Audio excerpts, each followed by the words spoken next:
I'm 74 years old, and I need you to stop what you're doing for the next few minutes.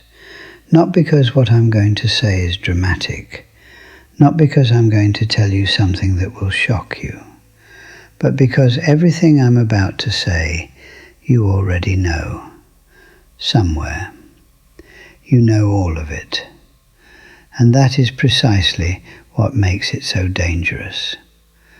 The things that destroy a life quietly, the things that cost you the most, are never the things you didn't know about. They are always the things you knew and kept telling yourself you'd deal with later. The things you understood intellectually, but never felt urgently enough to act on.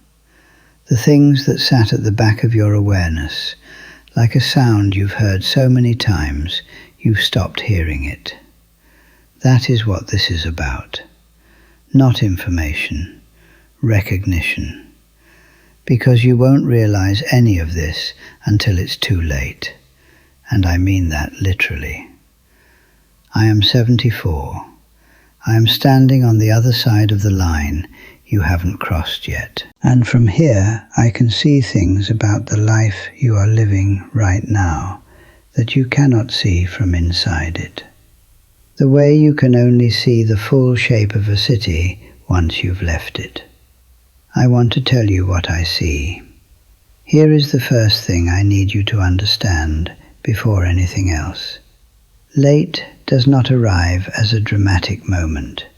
Nobody hands you a certificate that says you have officially run out of time on a particular thing. There is no announcement, no clear warning signal, no morning where you wake up and the door is visibly closed.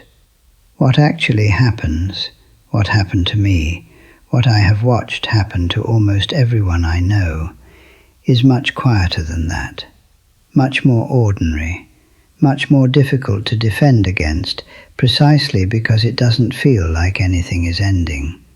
It just feels like another day, and another day, and another. Until one day, and this day always comes, you reach for something and it isn't there. A relationship you assumed would always be available to repair. A version of your body you assumed you could return to. A dream you kept as a private someday that has, while you were busy living the practicalities, quietly expired. A person you loved and kept meaning to tell properly. Late arrives as absence. Something is simply gone. And the most devastating thing about it is that you cannot point to a single moment when it left. It left in the accumulation. In all the ordinary days where you made the completely understandable choice to deal with it later. I made those choices for most of my life, and I want to tell you what I now know was actually happening while I was making them. I believed that time was something I had in abundance. Not consciously. Nobody sits down and consciously decides they have unlimited time. But in the way I actually lived, in the decisions I actually made daily, I behaved as though the important things could always wait a little longer. As though the right moment for the difficult conversation, the meaningful choice, the genuine attempt, was always slightly ahead of me. Never here, never now. Always in the version of my life that was about to begin once things settled down. I believed that awareness was the same as action. I genuinely knew, that I was letting certain things slide. I knew I was neglecting certain relationships. I knew I was deferring certain choices. I knew I was not living with the intentionality I was capable of. And I told myself that knowing was a kind of progress, that being aware of the problem meant I was already partially solving it, that the people who really wasted their lives were the ones who didn't notice. I noticed, and noticing felt like enough. I believed that the feeling of having time was evidence that I had it. This is the most insidious one. When you are 35 or 42 or even 51, you feel like there is more. The feeling of future is strong and visceral and convincing. It doesn't feel like an illusion, it feels like fact, and so you treat it like fact. You make decisions based on the feeling of abundance that is, I can tell you from where I stand now, not fully accurate. Does any part of that sound like the life you are living right now? The moment the illusion broke for me was not dramatic. I want to be honest about that, because I think we wait for dramatic moments to give us permission to change, and the dramatic moments often don't come until it's genuinely too late. For me, it was a Tuesday, completely ordinary. I was 64 years old. I had just come back from a funeral. A man I had known for 30 years, someone my age, someone who, by every external measure, had been healthy and present and not close to the end. And I sat in my car outside my house for a long time. Not crying, just sitting, just feeling the full weight of something I had been keeping at arm's length for decades. He had things he was going to do. I knew because he had told me. Plans he was going to get around to. Conversations he was going to have with his children when the time was right. A trip he had been planning for years that kept getting postponed for reasonable, entirely understandable reasons. A version of his life he was building toward. All of it, every single piece of that future tense, was gone. Not postponed, gone. And no one had told him it was the last ordinary Tuesday. It had simply been the last ordinary Tuesday.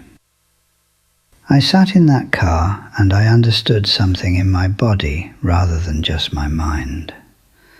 The future is not a place you are guaranteed to reach.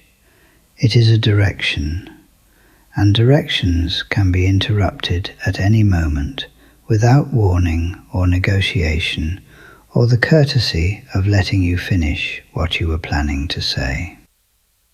And then the pattern became visible to me. Not just his life, mine. I started counting. Not in a morbid way, in a realistic way. I counted the relationships I had allowed to thin without addressing it. I counted the conversations I had been composing in my mind for years and never actually had. I counted the things I genuinely cared about that I had been subordinating month after month to things I cared about less but that felt more urgent. I counted the version of myself I had been going to become, more present, more honest, more deliberate, once things eased up. Things had never eased up. Things do not ease up. The waiting room of later is always full, and the door to later never quite opens the way you picture it.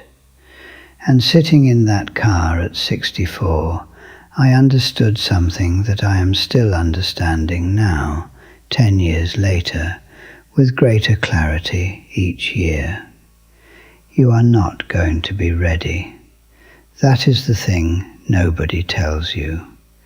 The perfect readiness you are waiting for, the settled life, the right moment, the version of your circumstances that finally feels appropriate for the important thing you keep deferring. It is not coming.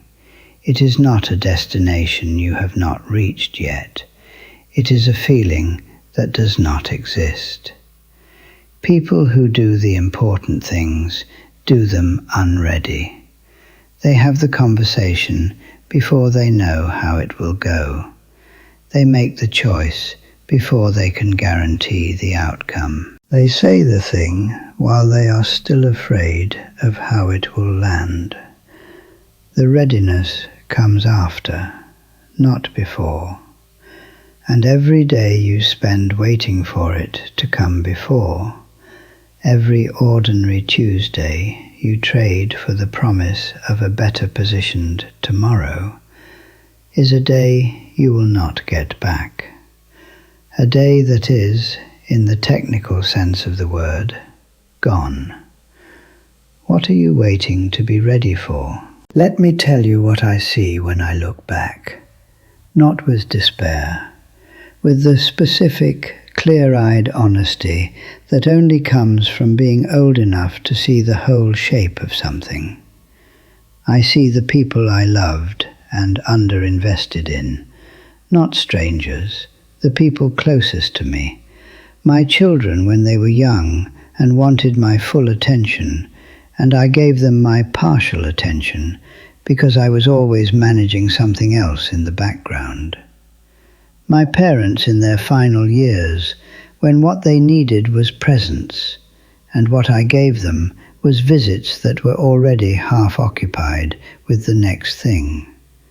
Friends who drifted, not because either of us chose it, but because I kept treating closeness as something that would maintain itself without tending. It doesn't. It never does. I see the health I treated as a given until it stopped being one. The years of running on insufficient sleep and calling it productivity. The stress I absorbed and metabolized and stored in a body that was keeping a more accurate account than I was. The appointments I rescheduled. The signals I noticed and set aside, because dealing with them would have required slowing down. And slowing down felt like something I couldn't afford. The body does not wait for a convenient moment to present the bill. It presents it on its schedule, not yours. I see the creative and intellectual life I kept meaning to return to. The things I was genuinely curious about. Books I was going to read seriously. Ideas I was going to pursue properly. Skills I was going to develop when I had time.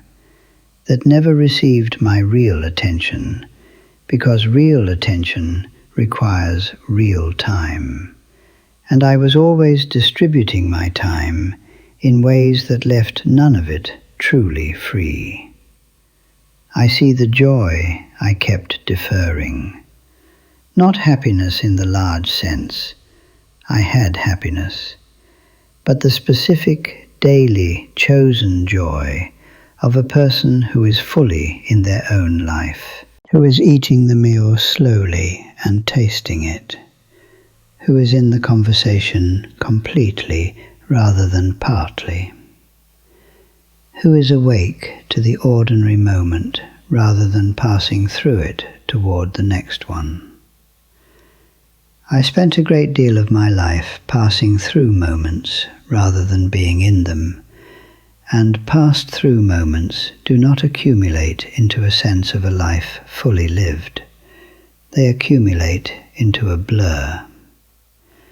Now I want to speak to you directly, and I want you to be genuinely honest with yourself, not the managed, edited version of honesty, the real kind. What is the thing you are not doing right now that you know you should be doing? Not the grand ambition, the ordinary, daily, specific thing. The phone call you keep meaning to make to someone whose voice you haven't heard in months. The conversation with someone you love that keeps not happening because there's never a perfect time. The health thing you've been meaning to attend to that you keep placing behind other priorities. The version of your days that you know, would feel more alive and keep not choosing. You know what it is. You've known for a while. And I want to ask you the question underneath that question. Why haven't you done it yet? Not the practical reason, the real reason. Because the practical reason, the timing, the circumstances, the not quite rightness of the current moment, that is the story, not the truth.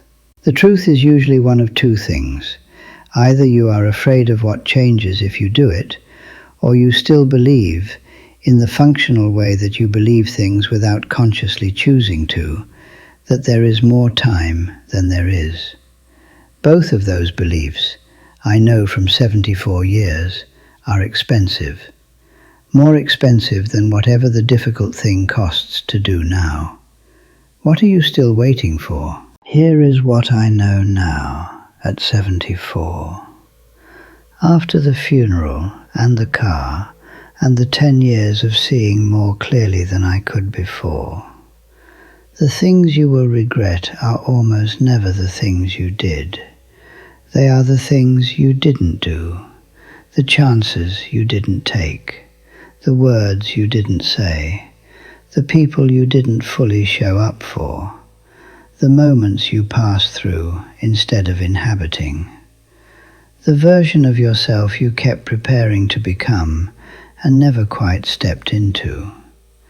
That is the shape of regret at this age, not the mistakes, the absences, the gaps where something should have been and wasn't because you kept waiting for a better moment that never arrived with the clarity you were waiting for it to have. And here is the thing about that shape of regret that I need you to hear very carefully. It is built in the ordinary days, not the crisis moments, not the clear turning points where the stakes are visible and the choice is obvious. It is built in the unremarkable Tuesdays, in the evenings where you had a small choice between presence and distraction, and chose distraction for no particular reason except that it was easier. In the mornings where something surfaced and you pressed it back down because today wasn't the right day. In the years that felt like waiting and were actually, though you didn't feel it, your life. Those years are your life. Not the preparation for it, not the corridor leading to it, the thing itself. And they are passing at exactly the rate they feel like they're passing, which is to say, much faster than you think when you are inside them, and much more slowly than you'll wish they had when you are looking back. Now, am I telling you that everything is urgent? No, urgency for its own sake is its own kind of waste. What I am telling you is this. There are things in your life right now, specific things, things you can name, that are genuinely time-sensitive in ways you are not treating them as. People who will not always be there. Windows that will not always be open. Versions of yourself that require conditions you currently have and will not always have. Those things deserve more of your real attention than you are giving them. Not frantic attention, not panicked attention. Deliberate, chosen, clear-eyed attention. The kind that comes from understanding that the time you have is real and finite, and not well served by treating it as though it will expand to accommodate whatever you haven't gotten around to yet. Here is the warning, the one that took me until 64 to receive in my body rather than just my head, and that I am giving you now, while you still have more time than I did then. You will not realize most of this until it is too late. That is not a threat. It is simply the way human beings work. We are not built to feel the passage of time accurately. We are built to live forward and understand backward. And the understanding, when it comes, tends to come later than is useful. But sometimes, not always, but sometimes, someone says something at the right moment, and the understanding arrives while there is still something to do with it. I hope this is that moment for you, because I am 74, and the things I would go back and do differently are not dramatic. They are ordinary. They are small. They are exactly the kind of thing you might look at right now and say, yes, I know, I'll get to that. Please get to it. Not someday, not when things ease up, not in the better positioned version of your life that is always approximately 2 years away. Now, this week, today if you can. Because Tuesday comes for everyone, and it does not call ahead. If this reached something in you, share it with someone who needs to hear it while they still have time to act on it. Leave a comment. Tell me, what is the thing you have been putting off? Say it here.